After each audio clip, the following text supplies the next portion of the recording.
Alright, just when our shoe is about to be ready to receive some shoe care treatment, we need some good shoe trees. Of course, insert your shoe tree. Make sure it's a shoe tree that fits just fine. Then we proceed to moisturizing the shoe by way of first we need to brush off all the debris or the remnants of dye on the shoe.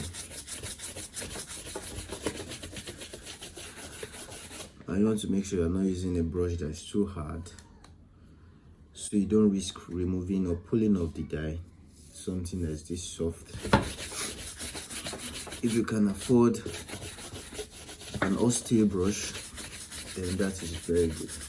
But if not, something very soft is just beautiful.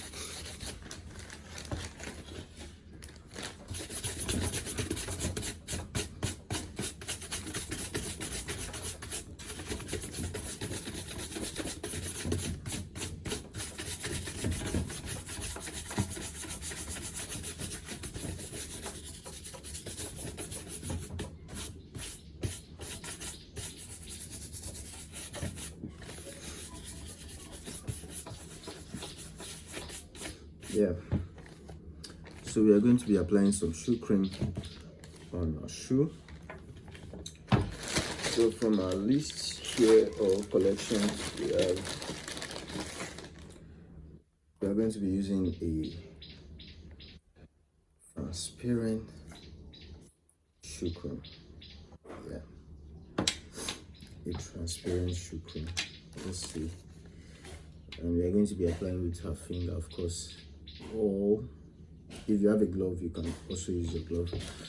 We are going to be applying with your fingers. You can actually apply like a darker shade of shoe cream here on these parts that are darker, while these parts that are much lighter, you can use a brown or something. But here we are using a neutral shoe cream.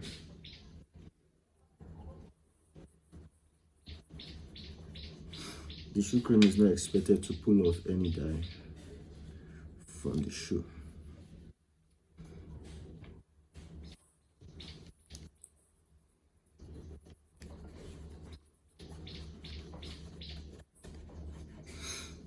The use of the shoe cream is to moisturize the shoe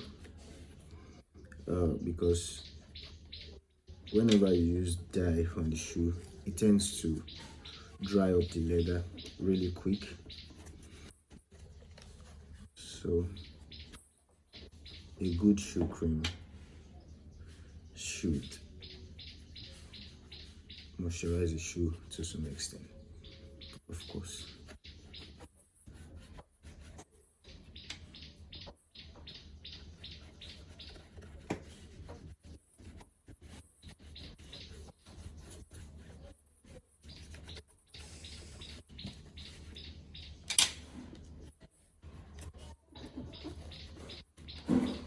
The shoe cream contains some wax, so when you leave it to settle and you buff it off, it should shine a little bit. Yeah, it should. Most shoe cream contains some wax, but apart from wax, if you are using a colored shoe cream, they contain high concentration of pigment.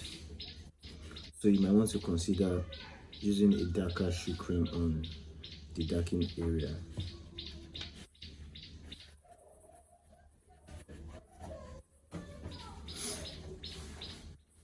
But here we are using a cream color shoe cream, and it's just fine.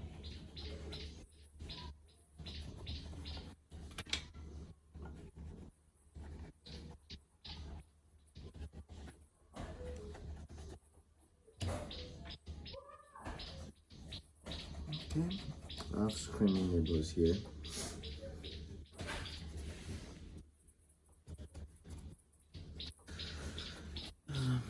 Alright, so let's leave this to settle just a bit. Meanwhile, you might just want to compare the two. Yeah, not so much difference, but of course the leather can tell by itself.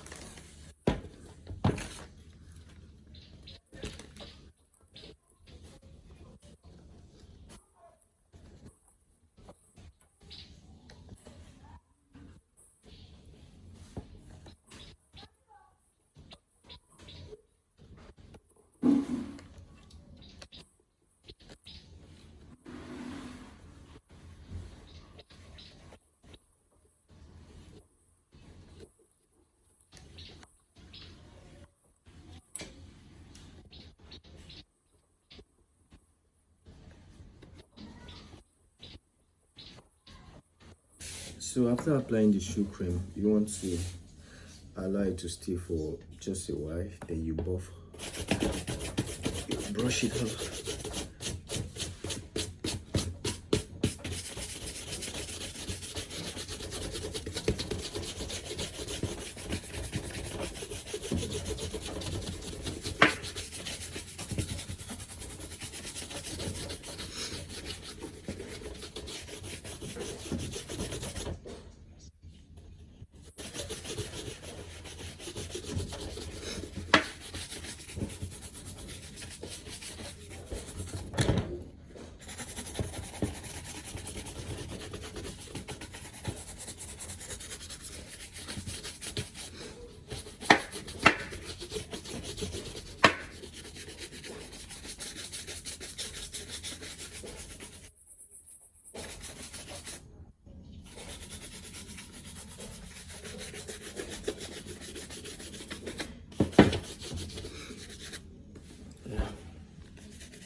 You want to make sure you're using some really soft. You can see how soft the brush is. That's my spoon. It's just fell from it. So after this stage, you have to apply like some wax polish. Any wax polish you have is just very fine. In this case, we'll be using this side.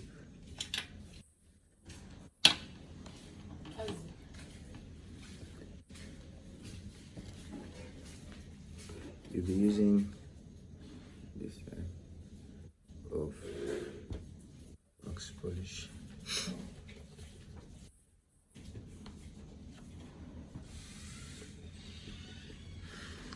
So this is a dark version of this product. We are going to be using it for just the darker part. And one thing about wax polish is they don't contain a lot of pigment. So even though you put it on the lighter part, it's just going to darken it a bit. It's still going to be almost transparent, of course.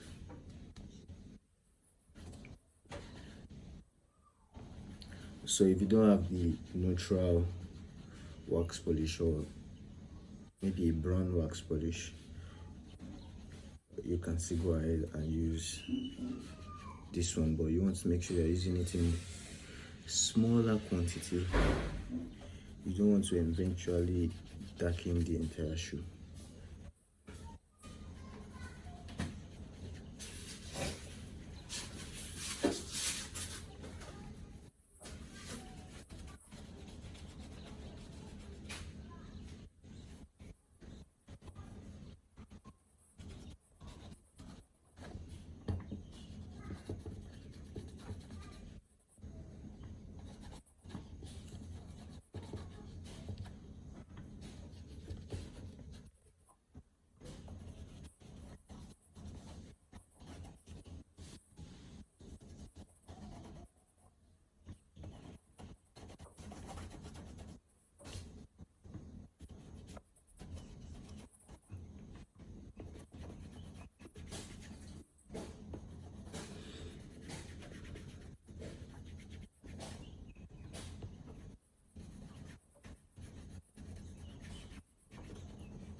So just the dark areas first. After applying on the dark areas, we are going to move on to apply the cream or the brown shade. In this case, we'll be using a neutral wax polish for the remaining part of the body. Yeah.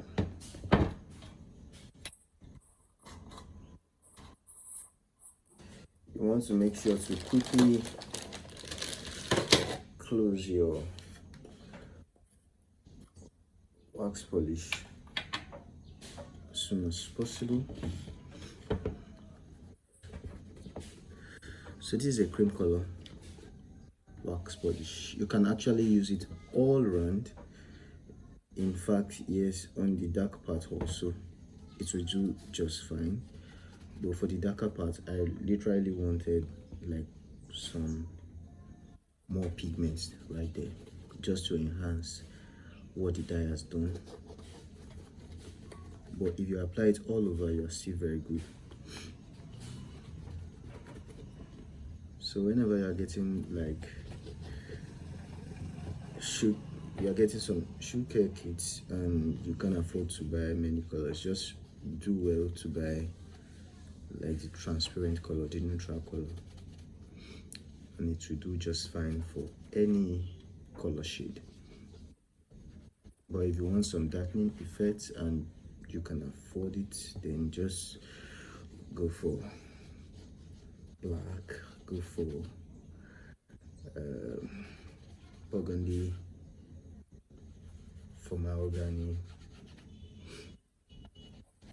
maybe red, blue.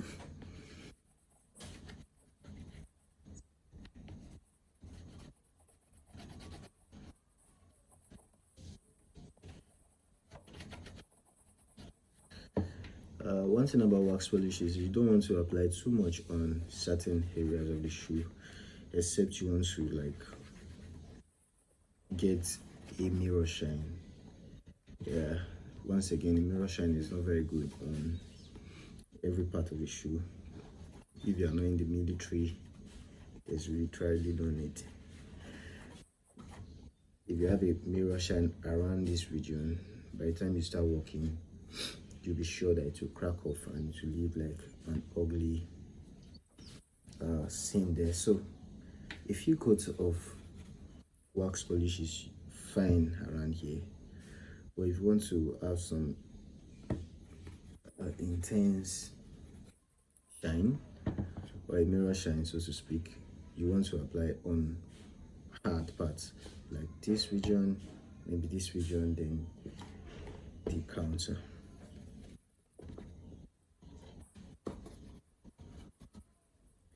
Meanwhile, patina class is coming up. You might just want to register ahead. Promises to be fun and very, very useful.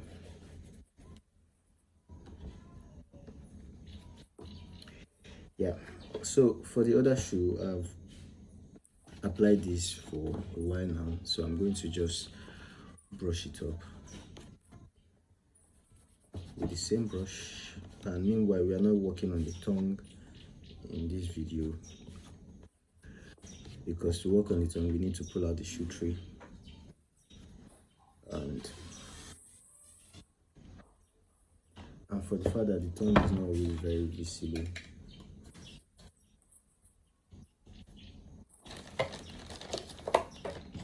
so I'll let this sit back and do for brush this up, and let's see what it has.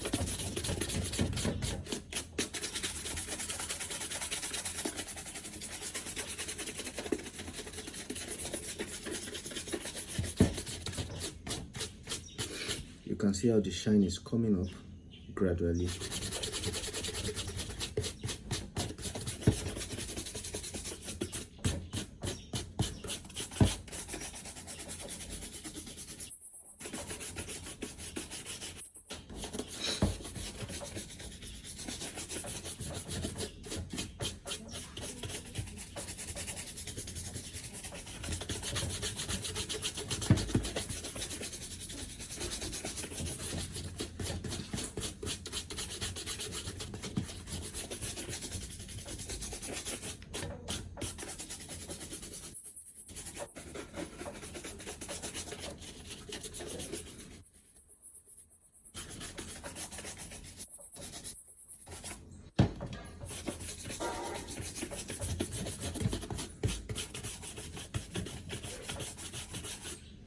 Yeah, shining beautifully well, right?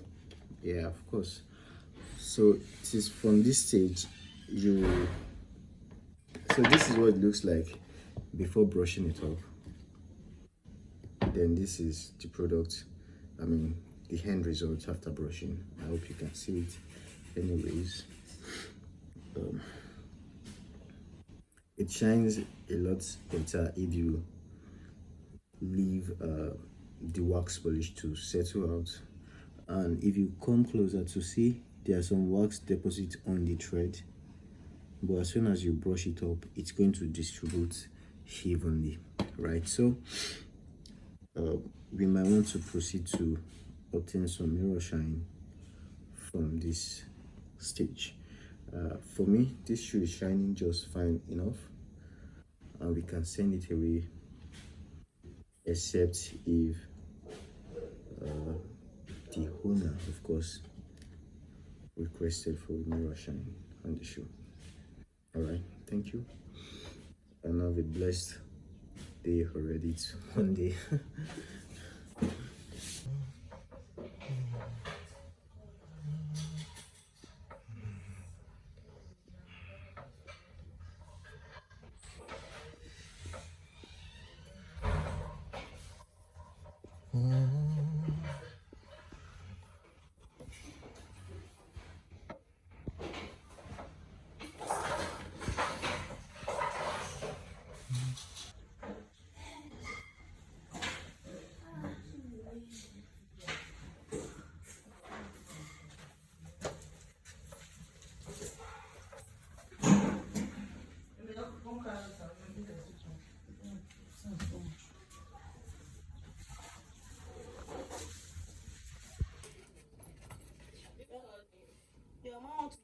No, I didn't call him.